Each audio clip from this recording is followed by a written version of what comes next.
Thanks, Bethany. Good morning. I'm Greg Hoffman, Channel Sales Leader for Manufacturing and Distribution Channel, joined here today with Matt Carlson, our Tax Incentives Manager. We'd like to welcome all in attendance to the webinar today on how to take advantage of potential tax incentives. Bergen KDV has an ongoing commitment to providing education and insights to the market.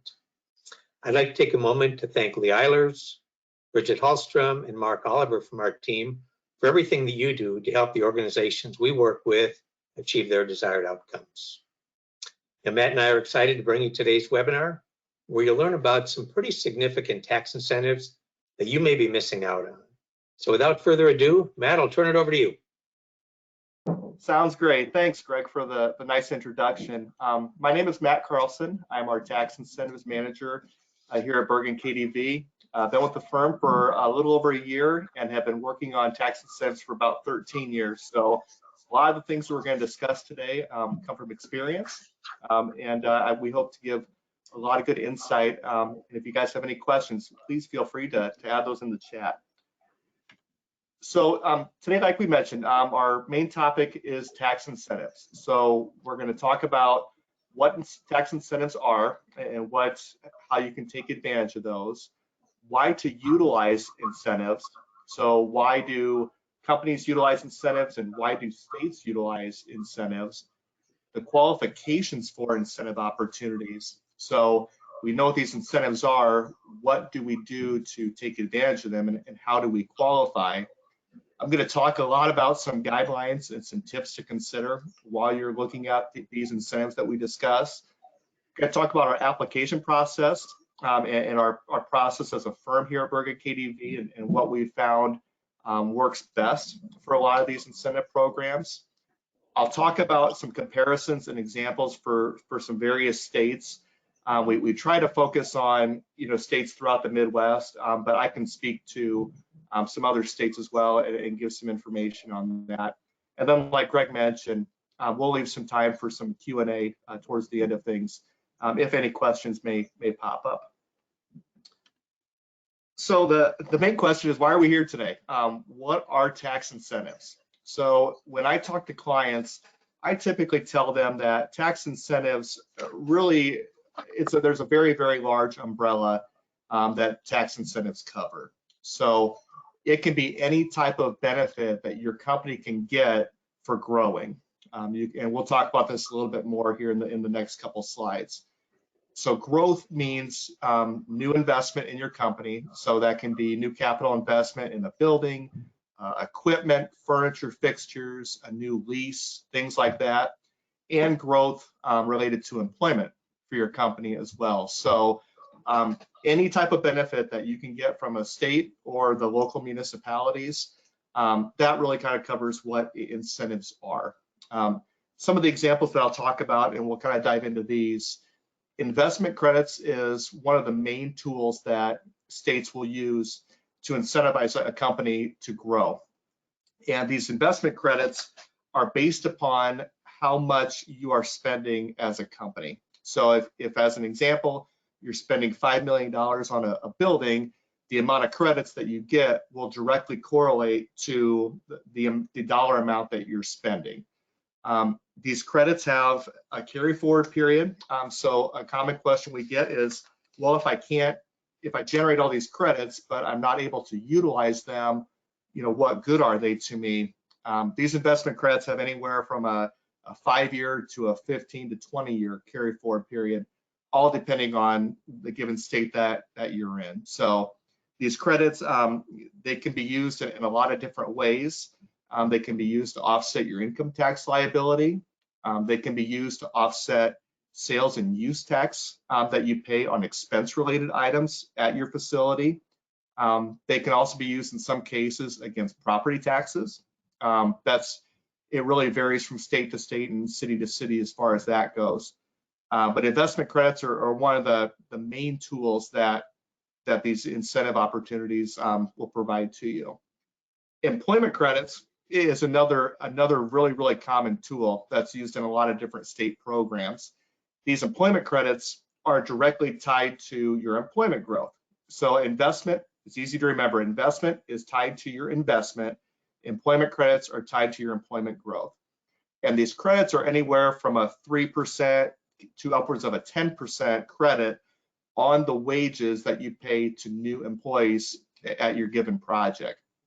So if you're really expanding over the next handful of years, that credit amount can really blossom up.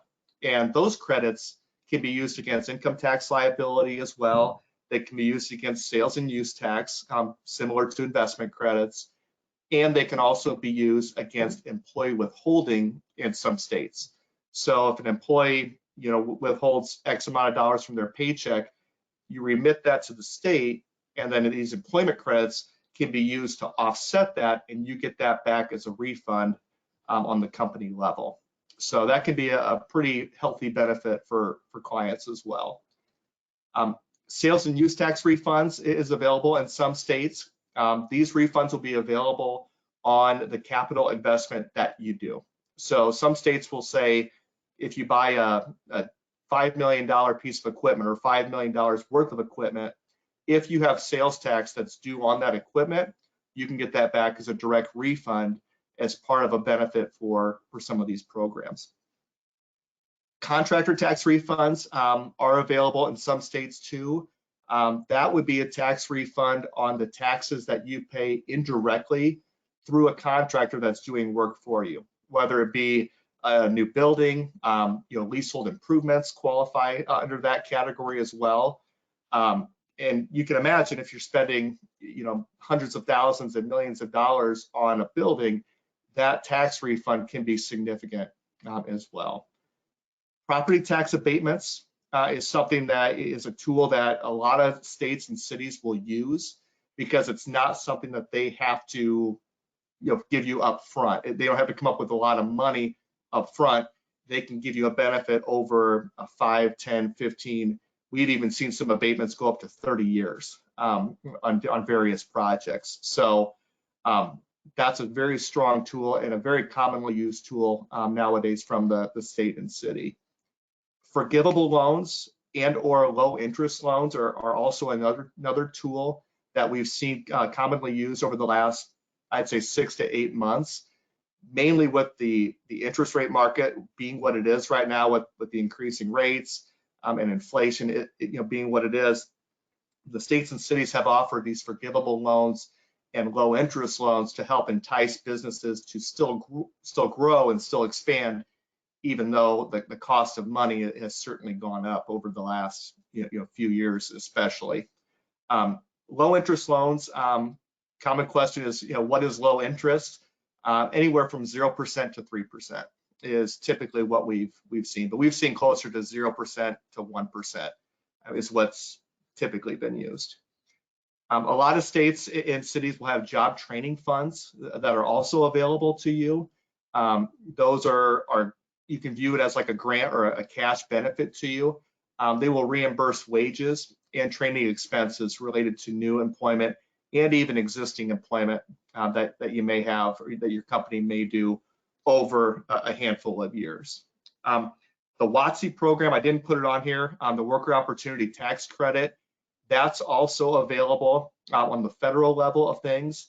If you hire former military, possibly former felons, that sort of thing, you can get a one-time credit for hiring people that fall in certain demographics. So a lot of different things. These are the real common ones that we see, but there are smaller, more nuanced opportunities that you may see out there as well. So the question, after kind of diving into what incentives are, why would somebody choose to utilize these? From the company perspective, and we maybe touched on this already very, very briefly, it reduces your income tax liability. So if you're generating a very large credit over a 2 or 3 year period for a new building, new equipment, things like that you're doing, you can use that credit, as we mentioned, for the entire carry forward period, which can be, like I said, anywhere from 5, 10, 15 years, even up to 30 years in some scenarios. So it really, the carry forward period really varies from state to state and project to project, but you could certainly, if not eliminate your income tax liability, you can certainly reduce it over a period of time. These programs generate cash flow. You can generate the cash flow from the sales and use tax refunds, the sales and use tax refunds or the contractor tax refunds. A lot of these programs will also give you money up front, which the more cash flow you have for a project and for growth, the better. So that could be a very, very strong benefit that a lot of companies will see. The ability to hire and retain more employees. We've had some scenarios where we've talked to clients about what their potential benefit may be, and they've come back and said, you know what, if I'm going to get X amount of dollars or X amount in credits, that's going to give me the ability to hire more people than I initially had thought, which is really one of the reasons why these programs exist. They want you to hire more people and to really grow as a company. So these benefits can help fund, if not all of it, at least give you a good incentive to remain aggressive in what you're looking to do. Definitely increases your ROI for a project. If you're getting hundreds of thousands, if not millions in benefits, depending on your project, your ROI certainly it can be really, really large related to it. So from a company perspective, it definitely makes things look better on your balance sheet in regards to that. There's kind of with all this as well, the funds availability for larger expansion opportunities. Really what I'm talking about there is that, if this money is made available to you, as I mentioned, with potentially hiring more employees, you might be able to, afford a larger building or, more improvements or more equipment than what you originally had thought. And if you're able to do more of these things, that's just going to help you as a company to achieve a better goal. From the state's perspective of things, they want companies to stay there and to grow.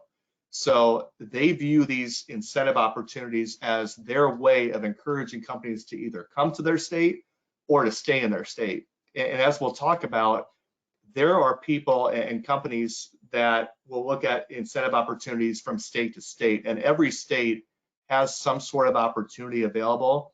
So states don't like losing business. So they use these to encourage you to stay and grow where you're currently at.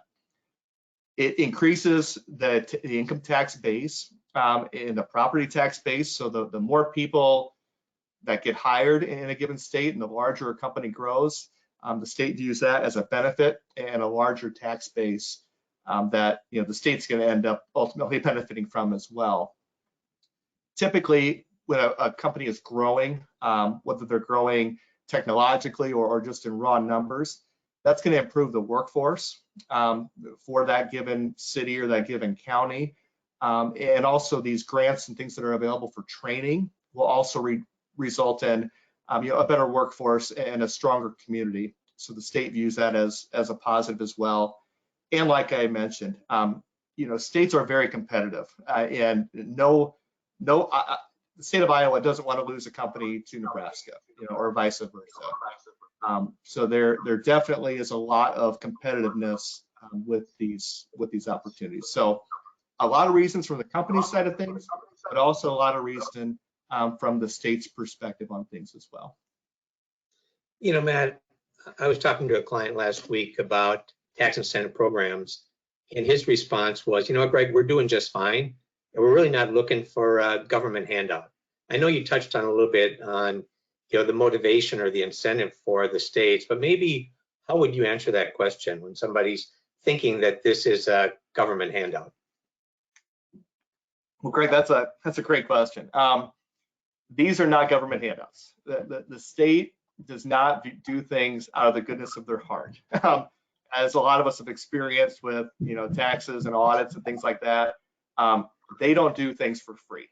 So their perspective on this is, if we help company A grow and stay in our state, that's going to help us and our bottom line as well. They've actually done feasibility studies on these programs to see, okay, we're paying out all these benefits, is that is that good for us? And every single study that they've done, the state and city has come out ahead, even with these incentive programs in place. So it's not a handout at all, that you have to do certain things, which we will talk about in order to gain these benefits. But yeah, the state views it as a way to increase their bottom line as well. So great question. So we've talked about what incentives are, some examples of incentives, and why potentially to utilize them. So now the question is, how do we qualify for these programs and these opportunities? As I had mentioned, capital investment is probably the number one tool and way to qualify for these programs. A capital investment, the really easy way to think about it is any type of item that would hit your tax depreciation schedule typically qualifies. There are a few exceptions to that.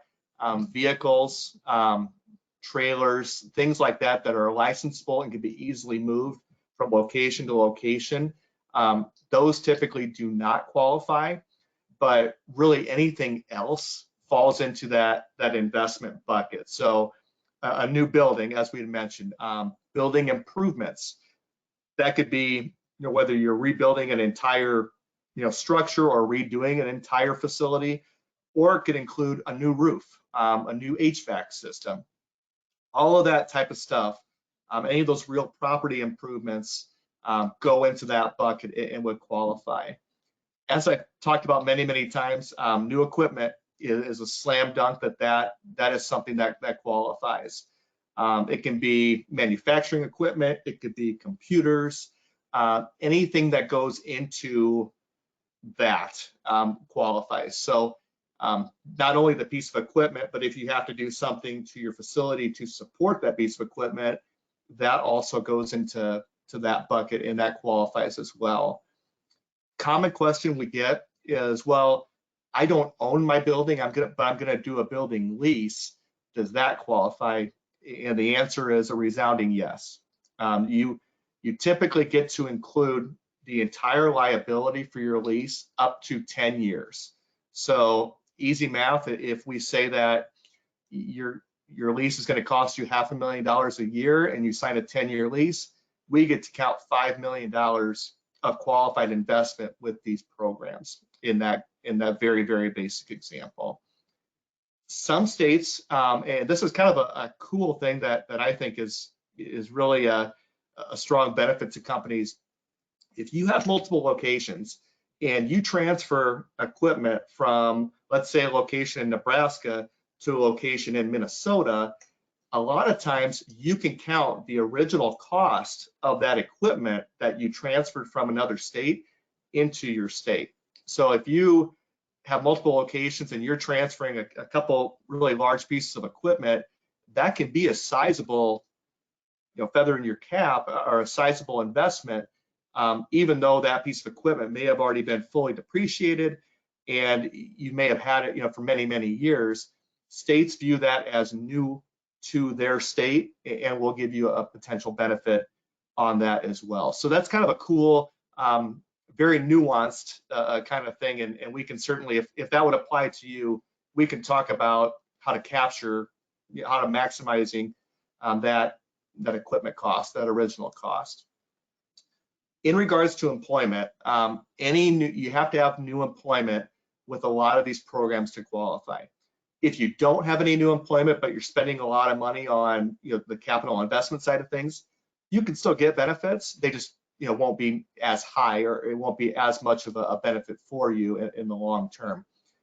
But employment, they look at new employment from the application point forward. So most states will say that your base year for the project is the prior calendar year. So as an example, it's 2023. If we did an application now, most states and cities would look at your employment levels in 2022, and we would have new growth over that level is what we could qualify. Most states, we want to look at a 3 to 5 year projection on both investment and employment. So we're not looking at new employment over just a 6-month or a 12-month period. these projects and programs look at your growth expectations over a 3 to 5 year period. So if you have a lot of employment planned over the next 3 to 5 years, that can really be a strong benefit for you. Training for new employees and for existing employees is something that does get incentivized as well. Typically, if you hire a new employee, you're going to have onboarding and different things that they may do to get better at their job or more proficient at their job. That is something that does get incentivized and is a way to qualify as well. If you transfer employees, if you have kind of a similar scenario to the equipment example we talked about in another state, if you have employees that work in another location in another state, and you bring those employees into a new state at a new facility or an existing facility, that is new employment to that state, and that will be incentivized as well. There are a few examples where they may not incentivize that as much. That would be if you were transferring employees from, inside of one state. That's not net new employment to the state or net new employees to your company. But if you move from Nebraska to Minnesota or Nebraska to Iowa, that would all count as new employment. Remote workers are also allowed, so you don't have to be a physical worker at the location. In this day and age, remote work is a very popular thing, and remote workers are allowed as long as we can show what those workers support. So they have to support your given facility. If remote workers support your facility and then maybe 3 or 4 other facilities that you have, we would have to do some analysis to determine how much of their time is devoted to that particular location. So if you have investment, new investment, and new employment, that's how you qualify. Very, very high level. Some of the some common guidelines and tips, and obviously these are not it's not an all-inclusive list by any means, but applications and projects must be in place prior to the commencement of work or hiring at your project. This is very, very, very important. Most cities and states will look at when you did your application, and then they'll look at everything you did after that application date forward. If you started doing work on a building, and then we reached out to the state and said, hey, I'm doing this new building right now, I want benefits on it, or I want to see what's available, the state is going to say in many, many scenarios that you've already begun your project, and they're not going to incentivize it at all. So it's very, very important that we try to get ahead of these things to maximize your benefit.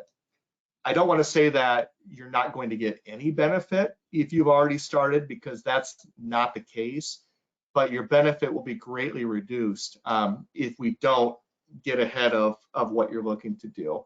And that's with both investment and hiring and new employment. So very, very, very important to have that be in place prior to the commencement of work and hiring at your project. Some states have a but-for clause in order to maximize the benefits. Many of us are familiar with what but-for clauses are, and there are ways that we can get around this, but most states will say that you would not do your project but for some of these incentive opportunities that are available. Once again, I know that's a very broad thing, and it's hard to sometimes say, well, if I don't get X amount of dollars, I'm not going to do my project.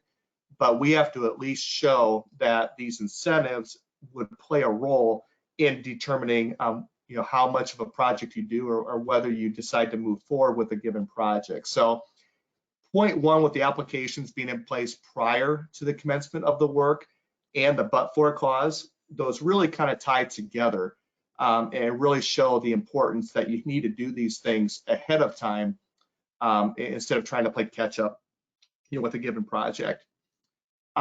All your new employees must be e-verified. That's super important as well. The e-verification system is a federal system. It's a free system, as you need to e-verify your new employees as part of the onboarding process. So that's another very, very important point, and you can really disqualify a project very quickly if you forget to do that. Your new employees must be W-2 employees to qualify. We do get a question of, okay, what if I use a PEO? Is that allowed? And it is allowed, but you have to have all of your employees be under that PEO. We can't have some W-2 employees and some PEO employees. They have to be, it has to be all or none, one or the other. So that's a very important point to keep across as well. The wages and benefits requirements really vary by state and city. So, the wage requirements here in Nebraska, I'm here in Omaha, Nebraska, our wage requirements are X amount. Compared to Iowa, it's going to be different. And then compared to Kansas, it's going to be different. So that's one thing to really keep in mind, that there's not a universal wage requirement. It really varies from state to state, and it also varies inside of the state. So if you're an Iowa company, the wage requirement in Des Moines is going to be different than the wage requirement in Cedar Rapids or in Council Bluffs. Same thing for Minnesota. Every single state is that way.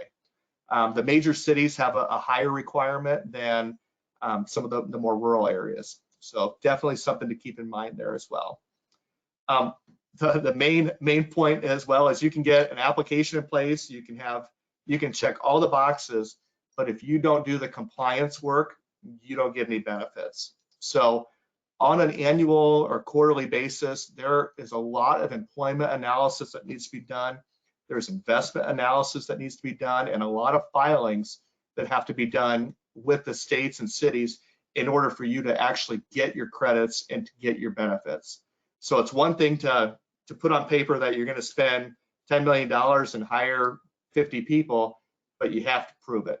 And we have to do the annual and quarterly compliance filings in order to gain those benefits. So like I said, you can get all the way up to this point and check all the boxes and do everything right. But if you mess up the employment, the employment compliance and investment compliance side of things, you're not going to get any benefits at all. So every single piece to these incentives, it really is kind of like a big puzzle. The application is one piece, the investment and employment is another piece, and the compliance is obviously an enormous piece of it in order to really maximize your benefits. So with all that being said, we've really developed a process here at Bergen KDV that we feel is it's really worked for a lot of our clients. It helps to avoid a lot of the common speed bumps and things that may potentially jeopardize a project. So that's something we wanted to share with you as well. The very first step in any type of incentives project or the process is project discovery. So we would want to know, what do your capital expenditures look like over the next 3 to 5 years? Do you have any new building plans, any new building improvement plans, new equipment, all those items that we discussed as part of investment? What does that look like over the next 3 to 5 years for you? How many people do you expect to hire over the next 3 to 5 years? We'd want to know average wages. We'd want to know the type of jobs. We would want to know if anybody's going to come from another state. All that type of stuff that we discussed related to employment. That would be part of that initial project discovery. Once we have that discovery call, we would then take that information, and then myself and our team, we would reach out to the state and local representatives to see what package we could come up with for you. So I work with state and local officials on a daily basis, and we have I kind of compare it to almost like negotiating for a car. It used to be back in the day where you sit down, they come with an offer, you counter back, and we have a back and forth, and then we come up with a good proposal for you. Once we get that proposal, we would then decide, okay, do we want to move forward with this, or is it just not worth all the time and work that we have to do for it?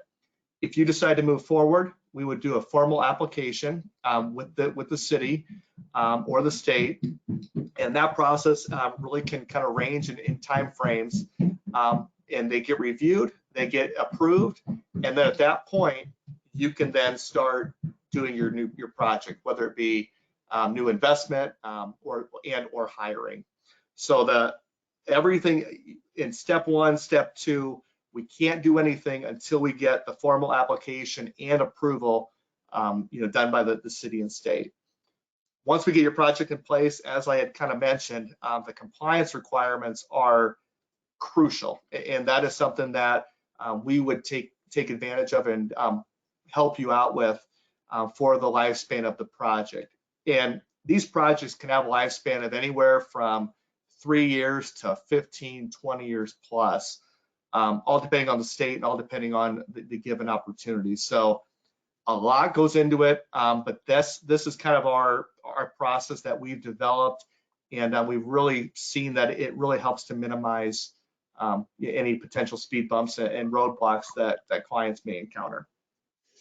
Hey, Matt, what is that typical time frame? I mean, you've got multiple steps here. You've got the intake step, you've got the application process, and then the approval process. What does that time frame typically look like from start to finish? That's a great question. So it varies from state to state, but I would tell you that most cases it's anywhere from a 2 to a 4 month process. The approval process, once we actually get an application in, it has to get approved by the state, which states can be quick and other states can take a while. Some of the projects have to get approved by a city council, for example. If you're doing like a property tax abatement, they may have to get approved by a county. It's the same thing for related to abatements, and to get on their schedule and to move forward with it, that can take a little bit of time. So we typically say that that 2 to 4 months is usually the lead time from start to finish related to these projects. Not to say that we can't go any faster than that, but to be safe, I would say that'd probably be where we would want to stand. So you talked a lot about the importance of getting approval before starting anything. You and I had an interesting question from a client that we're just starting to work with, and they're looking to make a pretty significant investment in a piece of equipment. They've got a 5-month lead time. They haven't placed the order yet, but they want to get their order in the queue. And the question was, I'm not going to sign anything, but can I give that vendor my down payment, or would that disqualify me? That's a great question. And the answer is that anything that commits you to a piece of equipment or to a property, that would be defined as beginning the project or the project commencing. So in that scenario, we would tell the client, try to hold off as much as you can until we get that approval, because that down payment would be viewed as essentially committing to that piece of equipment. So in that scenario, we would say that would be the start of a project. Yep. Thanks. So we talked about, I've really talked about incentives very high level, and what things are available out there. I wanted to talk about some state-specific programs that we've seen and that we work with on a frequent basis. And I picked a handful of states here throughout the Midwest, because I know a lot of our participants today are from these states, and these might make a little bit more sense and be relevant to you.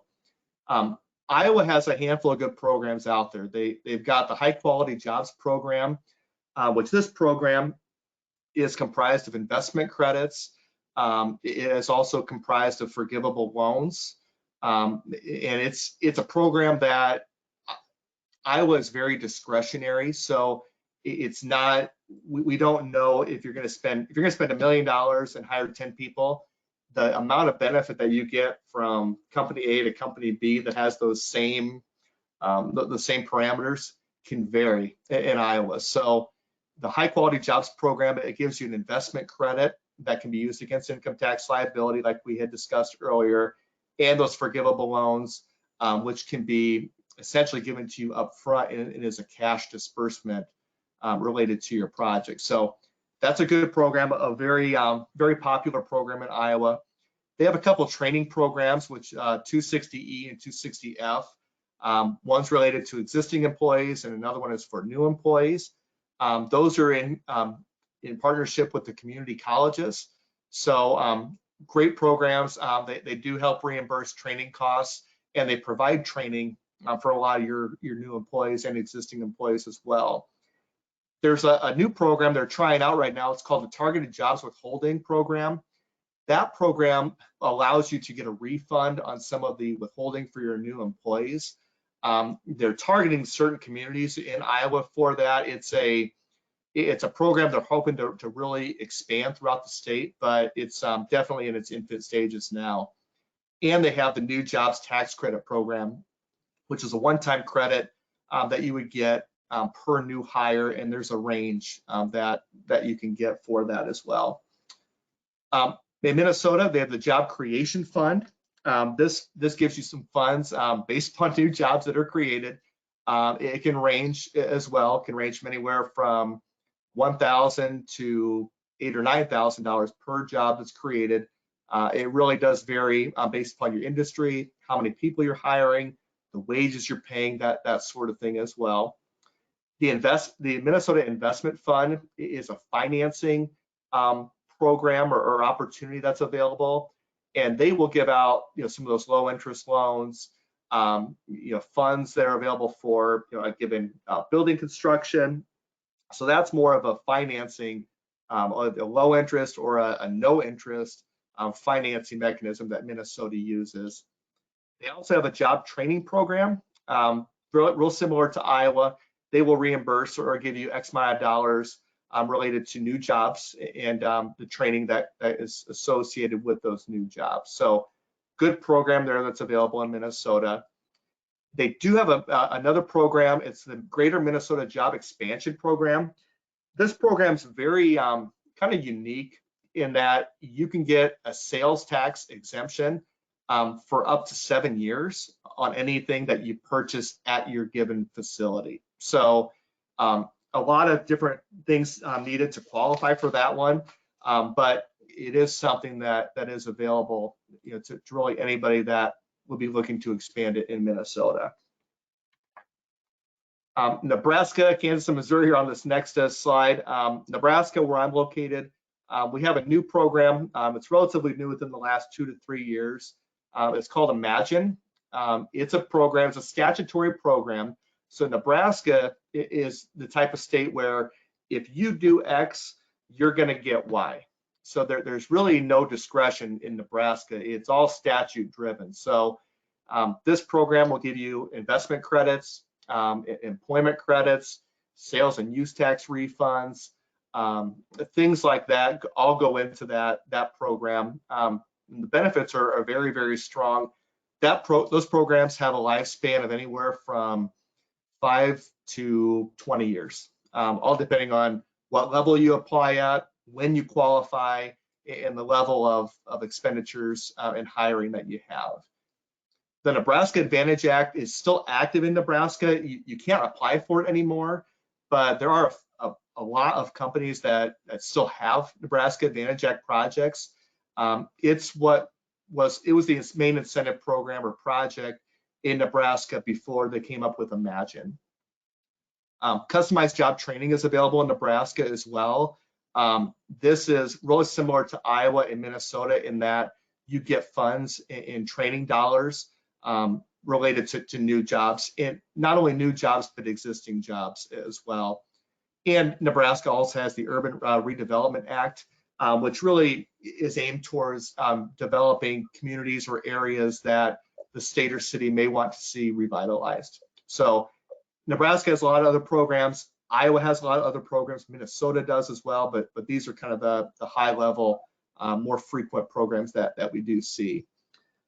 I lump Kansas and Missouri together because they're very, very similar, and they have a lot of their programs kind of overlap in what their requirements are. Kansas has a program, it's called PEAK. It's promoting employment across Kansas. And this program, you can retain up to 95% of the withholding for your new employees for up to 5 or 6 years. So that can be a decent benefit for a company that's growing.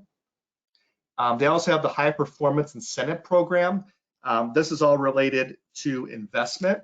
You can get up to a 10% credit that can be carried forward up to 16 years. So there are different levels of how much you need to spend.